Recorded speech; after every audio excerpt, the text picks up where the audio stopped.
Nation, and welcome to the show where we help you to play miniatures wargaming on a budget. It is I, Commander Cheapskate, and we're back with another episode of Way of the Underhive. This series is dedicated to helping brand new players to Necromunda build their starting rosters and learn more about the game mechanics of their favorite gangs. And on today's episode, we'll discuss playing a Chaos Corrupted Outcast Gang in the Aranthian Succession. We'll discuss the positive and negative aspects of playing in the Aranthian Succession campaign setting, the impact that the campaign city has upon outcast gangs, as well as discuss alliances, brutes, hanger-ons, hired guns, and also provide you a 2,400 starting point roster that you could use on your very first campaign. We'll also talk about how you can play this gang on the tabletop and how this gang could also develop as the campaign continues. And because this video is a little bit more of a deeper dive, I will put timestamps down in the description box below so that you can click and navigate to the part that interests you the most. So the question we have to ask is, why play a Chaos Corrupted Outcast Gang? Because it's all the fun of Outcast combined with all the fun of Chaos, and you can bring the pain as well as have a blast doing it. So that being said, let's go and talk about playing this gang in the Aranthian Succession. So up first, let's talk about the positives of playing in the Aranthian Succession. You get anywhere between 2,000 to 2,400 points in order to start up your gang, and that's a nice little bump on the increase on the credits. If you're staying in the Underhive, you get 2,000 credits, and if you're venturing out to the Auschwitz, you get 2,400 credits, 400 of which must be spent on your vehicles as well as for mounted fighters.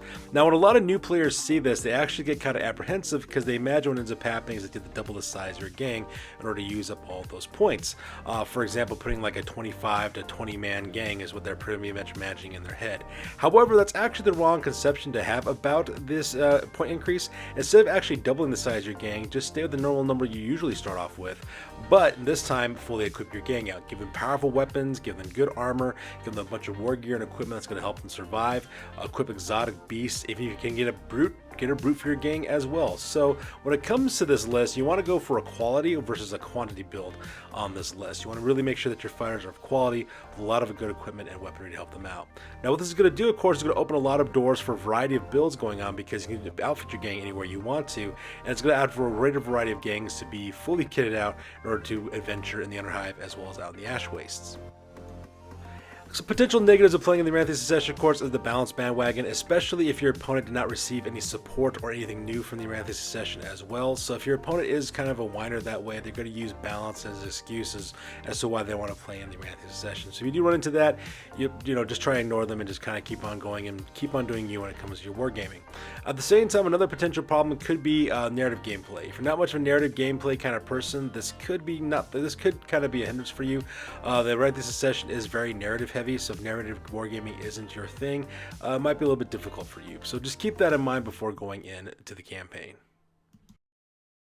Now let's talk about exactly what it means to be a Chaos Corrupted Outcast Gang in this setting. So first of all, you have to choose one of the 4 Chaos Gods that you want to get involved with. Of course, those being the Blood God, the Plague Lord, the Dark Prince, or the Architect of Fate. Now what this does, of course, it unlocks various different abilities for your gang as well as buffs for your gang, depending on what relationship you go with. So just go whatever playstyle suits you the most. For example, if you go with the Blood God, your leader gets a 1 additional attack. If you go with the Plague Lord, your leader gets an additional wound, for example.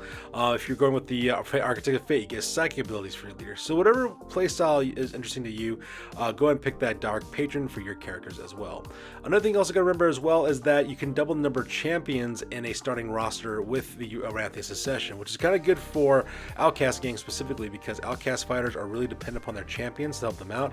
In fact, if I remember correctly, you can take 1 champion for every 3 Outcast hive scum that you have. So being able to double that number of champions for your gang is going to be extremely important for an Outcast gang. At the same time, because you are also a Chaos Corrupted Outcast Gang, you will be able to take mutations in place of lasting injuries. Now be careful, because these mutations can be a double-edged sword, but at the same time though, narratively speaking, it's really awesome, and it's also kind of cool to see how those game mechanics would operate on the tabletop. Now, of course, when you become an Outcast Gang, if you're going to decide to become a Chaos Corrupted one, what you got to determine is what kind of Outcast Gang do you want to be. Do you want to be a house or Outcast Gang where you're related to one of the original 6 houses of Necromunda? Are you a criminal organization or a noble or a guild outcast, or are you just going to be completely clanless? The reason why you want to take that in consideration is because if you want to get access to the delegations from the various alliances you can actually come from, that's one thing you want to take into consideration as well.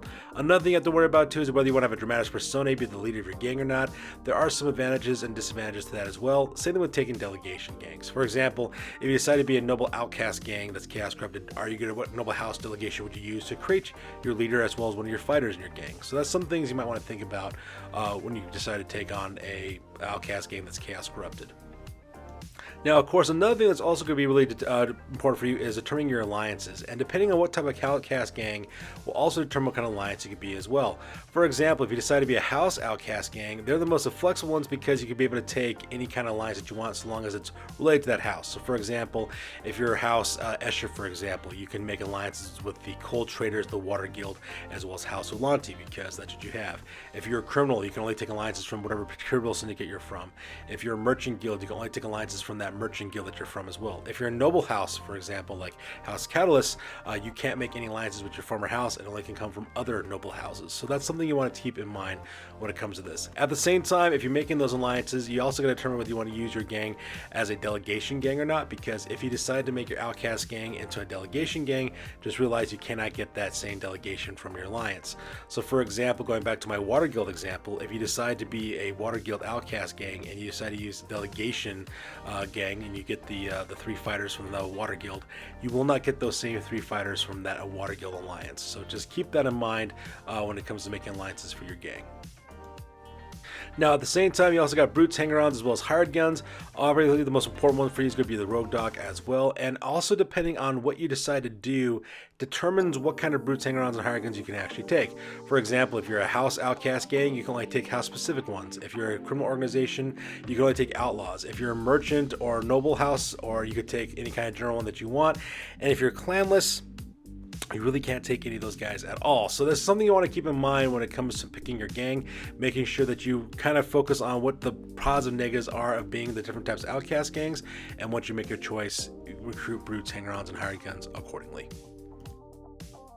So for this video, what we're going to create is a Chaos Corrupted House Escher Outcast Gang, and this one's going to be rated at 2,400 credits for this gang. So you will be dedicated to the Dark Prince, which means that once per turn you can group activate 2 fighters, and also if any Chaos spawns that you have, you roll 2d6 for their movement and choose the highest d6 to determine their movement value.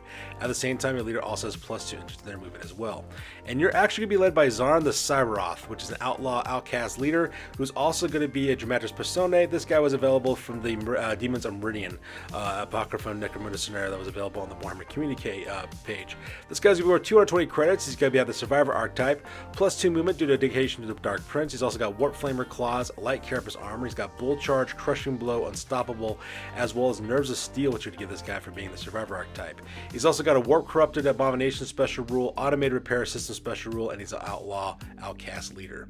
After that, you're going to have 2 Outcast champions, number 1 and 2. Both are going to cost 220 credits apiece. Both will have Gunslinger archetypes. They're equipped with mesh armor as well as photo goggles. Both will have plasma guns with stub guns with dum-dum rounds as backup weapons, and both have fast shot, so that way they can shoot those plasma guns twice.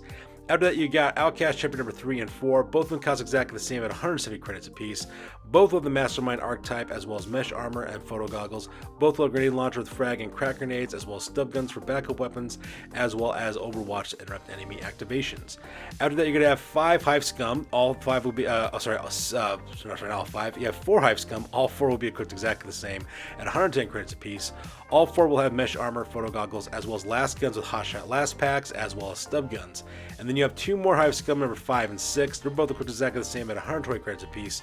Both will have mesh armor as well as photo goggles. They'll also have shotgun with solid and scattered ammo, as well as stub gun with dum-dum rounds as backup weapons. You'll then also have a Scum Racer. Scum Racer is going to have 410 credits. This fighter is going to have photo goggles as well as driving a custom heavy vehicle. It will be tracked so that they can deal with difficult terrain. It's also got a crash cage, all-wheel steering for better handling, smoke vents so that way your enemy suffers a -1 hit against you with ranged attacks, nitro burners for +1 movement, a transport bed to transport your fighters, boarding ramps so that way you can do boarding actions, as well as heavy stubber as a weapon.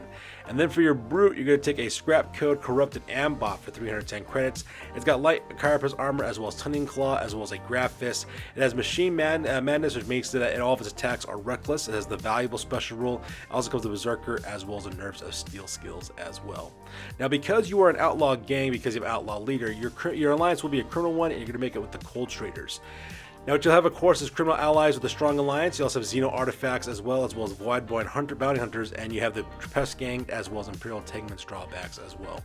You'll also have access to the Smuggler Short Party, which consists of a cold trader who's got armor weed armor, a sling gun as well as a stiletto knife. They also have a bio booster with step aside as well as overseer skills, a bosun who's got mesh armor with a shotgun and solid scatter ammo with fighting knife as well as the dodge skill, and they have two Voidborn scum number 1 and 2. Both will have flak armor as well as auto pistols as well as fighting knives. And this will make up the list for your Chaos Corrupted House Escher Outcast gang. Now for the tabletop tactics on this one, you will have fire teams. Assault fire team number 1 will consist of Zarn the Cyberroth, your scrap-coated Ambot, Outcast Hive scum number 5 and 6. Those are the two guys armed with shotguns. Then your second assault fire team will be your Voidborn scum, your two Voidborn scum, your cold trader as well as your bosun. And you have 3 fire teams. Support fire team number 1 will consist of Outcast number 3 and Outcast champion and Outcast Hive scum number 3. Those are the guys armed with grenade launcher as well as a hotshot last gun. Support number 2 will consist of your Outcast champion number 4 and Outcast Hive scum number 4. That's going to be a grenade launcher with a hotshot last gun. And then your third support fire team will consist of Outcast champion number 1 and 2. Those are the guys armed with plasma guns, as well as Outcast Hive scum number 1 and 2. Those are guys armed with hotshot last guns. And then of course your scum racers driving around their custom heavy vehicle with a heavy stubber. Now the entire gang is mounted upon the custom heavy vehicle and heads towards the enemy's main body. While this is occurring, support fire teams 1, 2, and 3 open fire with their hotshot last guns, grenade launchers, plasma guns, as well as heavy stubbers. Now, once within within range, the assault fire team number 1 and support fire team number 1 dismount and head to one flank, while assault fire team number 2 and support fire team number 2 dismounts and heads towards another flank. Support fire team number 3 stays in the middle, pumping in the long range fire, and basically what you do is surround your enemy on both flanks in a 3-dimensional attack with intersecting fields of fire. And of course, anybody who doesn't survive being shot at, you just assault through and finish them off in close combat. Now, as the campaign develops, what you want to do is purchase armored undersuits for all of your fighters to give them all better armor saves, to give them all 4-up armor saves for those who can take armored undersuits. At the same time, you also want to purchase respirators so that way your gang can survive any environmental effects your gang might run into by getting out the ash waste or in the Underhive as well. Lastly, purchase close combat weapons such as flails or chain swords for most of your fighters. You can equip those so that way you have good close combat attacks. And adding another custom vehicle or a Ridge Runner could also help out with more powerful shooting weapons. I would say Ridge Runner because it's a little bit cheaper to get those in terms of point, and they still get some really good powerful weapons, but whatever one is fine for you so long as you have that mobile weapons platform. So in conclusion, the Aranthian Succession is a great way for you to actually upgrade and fully equip your gang with powerful weapons, equipment, as well as war gear, as well as vehicles. And so you can make a really impressive gang that's really powerful and also really cool as well in terms of narrative, as well as all the things that are available for it as well. And once again, when you go to create your gang, make sure you focus on a quality gang rather than a quantity gang. Make sure you have less fighters with better equipment. That's always better than getting more fighters. So that's one thing you want to keep in mind when making the Aranthian Succession rosters. And because new material is dropping all the time for Necromunda, I will make more videos as time goes on to help you out on your Necromunda journey. So that's good for those of you guys. As always, please feel free to like, comment, and or subscribe. Your guys' input is invaluable to us as always.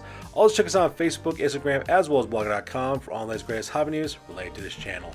That's good for this one, you guys. We'll catch you guys next one. Peace out and stay classy.